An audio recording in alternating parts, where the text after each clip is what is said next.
नमस्कार दोस्तों। बांग्ला नारी कवि की इस काव्य श्रृंखला में प्रस्तुत है स्पेनिश की जानी मानी अनुवादक एवं बांग्ला की मौलिक साहित्यकार जया चौधरी जी की मौलिक कविताएं, हिंदी में जिनका अनुवाद किया है लिपिका साहा जी ने। जया जी का जन्म 28 मई 1971 को हुआ।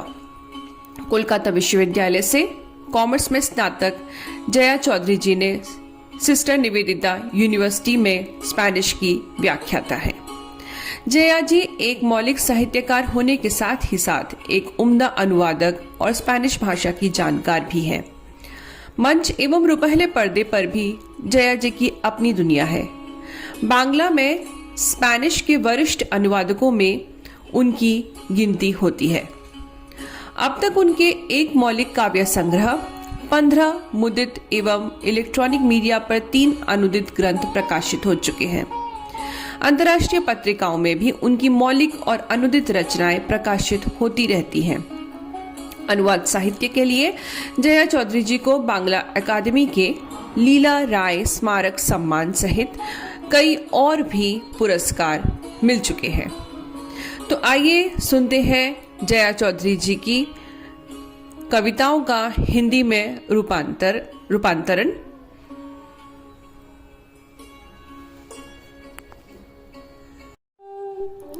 आज की पहली कविता है मुक्ति।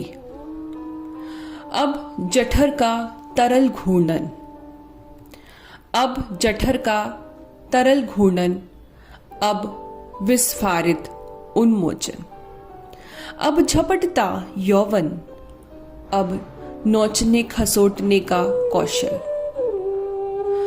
अब नाभि की नर्म पनाह, अब शांत चंचल हार, अब सांस प्रश्वास चकोर, अब बाघिन तेरा मेष बालक, अब पैने नाखूनों का आक्रमण, अब दूध शहद में अवगाहन, अब कंठ में अंगुली की स्तब्धता, अब चीखता सन्नाटा, अब फाइल में कैद प्रश्न, अब शिथिल पड़े स्तन शीर्ष, अब सलाखें काटने के लिए जूझती, अब बुलेट एक फाइल की, अब जाकर हुई मुक्ति।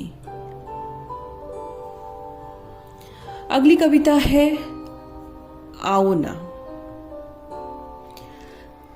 करीब ही हो पर छू नहीं पा रही,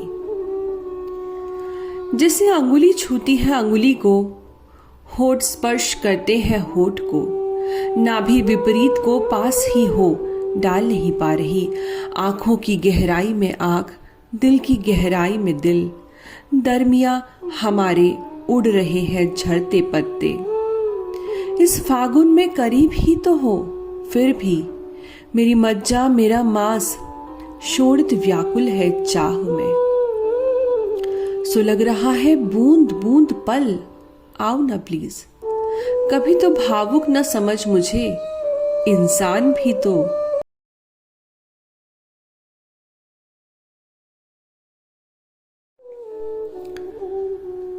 तीसरी कविता है विशिष्ट। उस दिन एक विशिष्ट को देखा, हाव भाव से ही जान पड़ता था वह नहीं दूसरों सरीखे। मस्ती से बकबक करना या अचानक से हो हल्ला स्वभाव में नहीं है उनके। पहले कभी गौर नहीं किया इस पर। ध्यान देने के बाद घर चली आई चुपचाप। 2 हफ्ते बाद एक सभा में देखा, वैसे ही कई विशिष्ट जन बैठे हैं कुर्सी पर टेक लगाए। वैसे ही किसी ने पहने हैं फैशनेबल परिधान, लेकिन लेस मेकअप। जैसा कि इन दिनों है श्रृंगार की भाषा, मेकअप लेकिन नो मेकअप।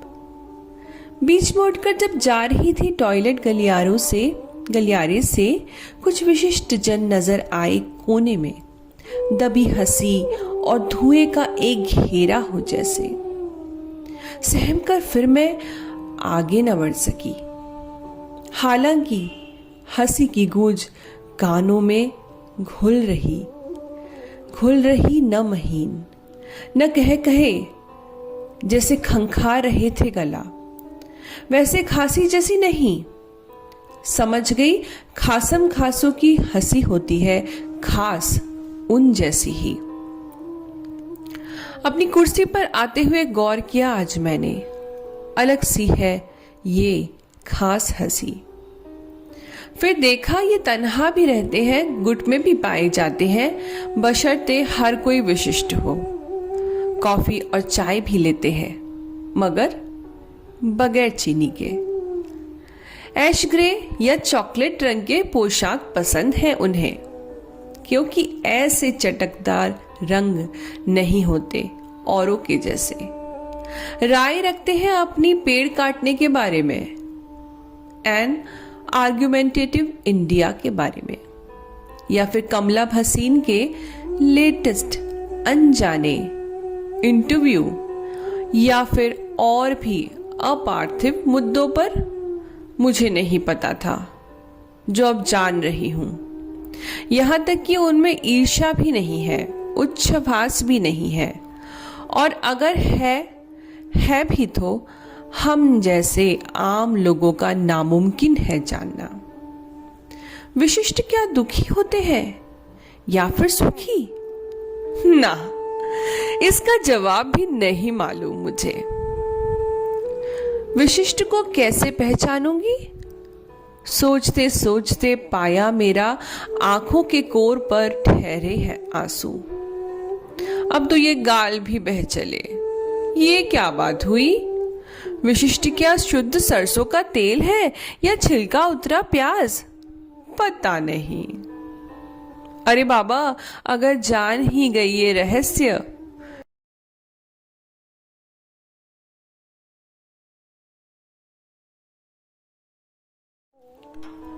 कविता का शीर्षक है आध्रुव। ये सब और नहीं देखती मैं, यही जो सड़क किनारे चली आ रही है काली बिल्ली। फिर महीने उसने 3 छौने जने हैं, बाग में उलटकर रखे गमले के नीचे रखा था उसने छौनों को। तेज बारिश हो रही थी उस दिन, फिर न जाने कहां चले गए। बाजारों में इतने कितने लोग खरीद फरोख्त भी क्या नहीं होता। मास्क है, रोग ठहरा है, जैसे अभी तक कोई हंसता नहीं। पास से चली आती हूं, देखती कुछ भी नहीं। बस स्टैंड पर लगी पत्रिका क्या कोई पढ़ता होगा अब? देखने की नजरों को चश्मे की डिबिया में रखकर निकलती हूं तो नजर नहीं आता कुछ भी। गृहस्थी की रोजमर्रा में बार बार वही ढर्रा। सांस थामे लड़का लड़की तकते हैं स्मार्टफोन को। अच्छा, दोनों हंसते हैं आज भी। क्या ख्वाहिश होती है न मिलने की, बेचैनी को मिस करने की? देखती नहीं कुछ भी चारों ओर। कोई कहा रोज चला जा रहा है और कोई रोज आ रहा है। ढूंढती हूं उसे ही, पल के खोल ताकू सूरज की ओर। जिंदगी की गर्माहट चाहती हूं, ताल पत्र की झिरी झिरी शांति, स्रोत स्वनी की गोद। चाहती हूं, पाती हूं क्या?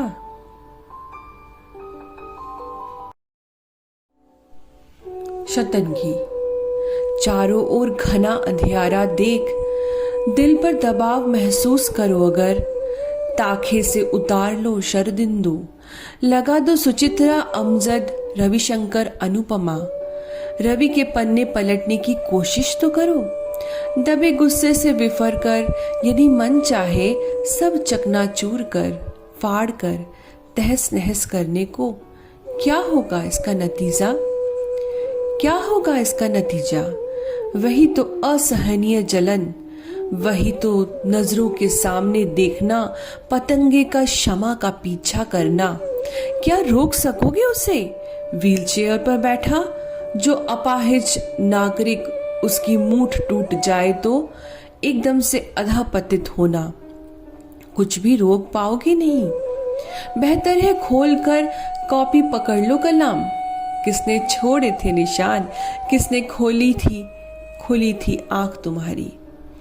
किसी के लिए कम से कम किसी एक के लिए यदि पाठ योग्य बना सको वही तुम्हारा काम। तुम तो तुम्हारी शिताग्नि को अज्ञानता की हत्या करे करो। अनुवाद करो अनुवाद करो बार बार। अनुवाद करती रहो आमृत्यु। अनुवाद करो अनुवाद। दोस्तों, ये थी हमारी आज की प्रस्तुति जया चौधरी जी की कविताएं, जिनका कि अनुवाद किया है लिपिका साहा जी ने और स्वर मेरा सोमा बनर्जी का। आशा करती हूँ आपको ये सभी कविताएं पसंद आई होंगी। अगली बार नई कविताओं के साथ आपसे फिर रूबरू होंगे।